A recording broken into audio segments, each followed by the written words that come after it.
नमस्कार, मैं डॉक्टर निवेदिता आज आपसे डिस्कस करने वाली हूँ एस्थमा में इम्यूनिटी के रोल के बारे में।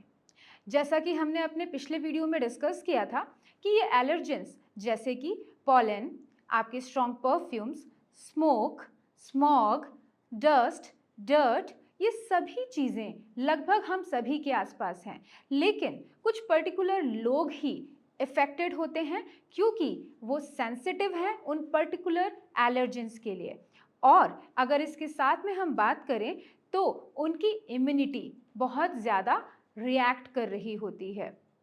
अब इम्यूनिटी को थोड़ा सा हमें समझना होगा क्योंकि अगर हमें अस्थमा से लड़ना है तो इम्यूनिटी पे ही काम करना होगा। इम्यूनिटी हमारे शरीर की रोग प्रतिरोधक क्षमता होती है। मतलब हमारे शरीर को इस तरीके से डिज़ाइन किया गया है, बनाया गया है कि अगर कोई भी ऐसी चीज़ जो हमारे शरीर के लिए ठीक नहीं है तो उसके खिलाफ हमारी बॉडी एक्ट करे, कोई एक्शन दे। यानी कि अगर बॉडी को लगता है ये एलर्जेंस हमारे लिए ठीक नहीं है तो बॉडी की इम्यूनिटी, रोग प्रतिरोधक क्षमता रिएक्ट करती है म्यूकस प्रोड्यूस करके, मसल स्पैज्म को करके, जिसकी वजह से ब्रेथलेसनेस की जो साइन है, जो सिम्टम है, ये डेवलप होता है।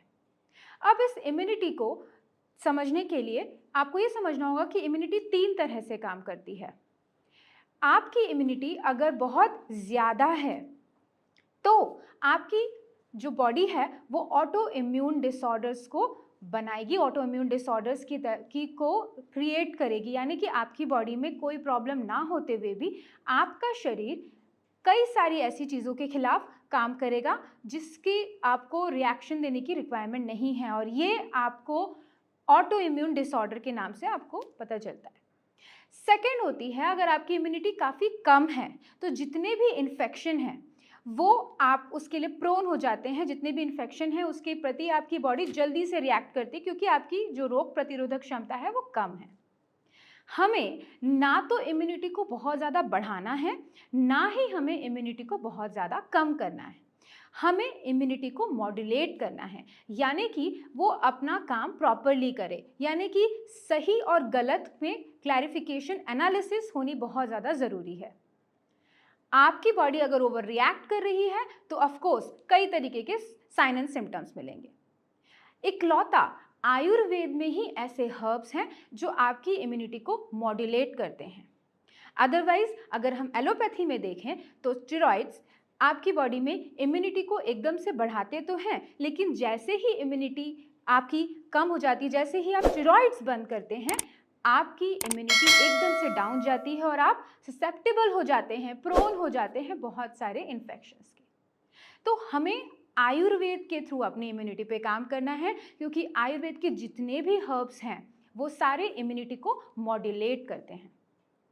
उनमें से आज मैं कुछ हर्ब्स के बारे में आपको बताऊंगी। कुछ मुख्य हर्ब्स हैं हरिद्रा, यानी कि हल्दी, कच्ची हल्दी के रूप में भी आपको मार्केट में इजीली मिल जाएगी।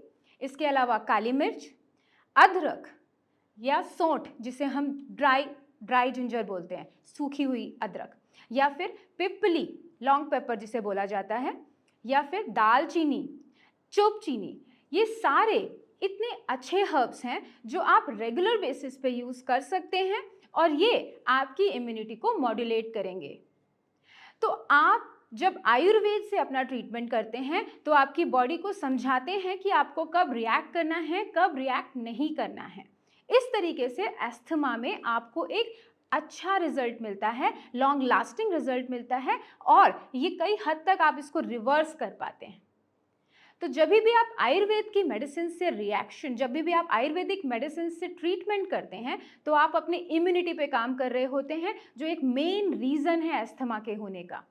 इसीलिए आपको अस्थमा में बहुत ही अच्छे रिजल्ट्स मिलते हैं। मैं अपनी नेक्स्ट वीडियोस में इसी तरीके की कुछ इंटरेस्टिंग इंफॉर्मेशंस लेके फिर से प्रस्तुत होंगी। आपको अगर अस्थमा से रिलेटेड कोई भी क्वेरीज, कोई भी प्रश्न आपके दिमाग में आ रहे हैं, आप प्लीज़ हमें कमेंट करके, मैसेज करके या कॉल करके पूछ सकते हैं इन फॉलोइंग नंबर्स पे। धन्यवाद, अपना ख्याल रखें, आपका दिन शुभ हो।